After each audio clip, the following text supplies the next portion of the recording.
Hello Dhatri creations. మనం ఈవేళ చక్కగా ఓ పకోడీ తయారు చేసుకుందామండి.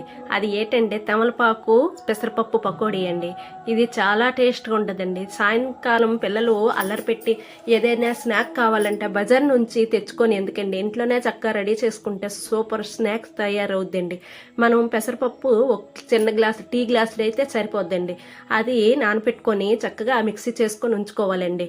మనం దాంట్లోన 2 స్పూన్ల శనగపిండి, తర్వాత ఉప్పు, 4 పచ్చిమిరపకాయ ముక్కలు, ఉల్లిపాయ ముక్కలు, తర్వాత ఏమో మనం తమలపాకు తీసుకొని 2 తమలపాకులు తీసుకొని చక్కగా తోని కోసుకోవాలండి. వాము కొద్దిగా వేసుకొని ఉప్పు సరిపడిందో చూసుకొని క్యారెట్ తురుము కూడా వేసుకొని చక్కగా కలుపుకొని మనం పకోడీ లాగా వేసుకుంటే సూపర్గా ఉంటుంది. ఈ పకోడీ పిల్లలకైతే చాలా టేస్ట్గా నచ్చుతుందండి. స్మూత్గా హాయిగా ఉంటుందండి. అంత క్లాస్గా ఉంటుంది ఈ పకోడీ.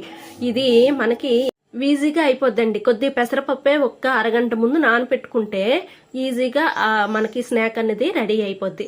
బజార్లో ఆయిల్ ఫుడ్ కన్నా మన చేతితో మన పిల్లలకు పెట్టి ఇలా చేస్తే చాలా టేస్ట్గా ఉంటుంది. మనకు కూడా హ్యాపీగా ఉంటుందండి. మీకు ఈ వీడియో నచ్చినట్టుగా అయితే లైక్ చేయండి, సబ్స్క్రైబ్ చేసుకోండి. ఇది ఎలాగో చేశానో కామెంట్ చేసి చెప్పండి. Thank you.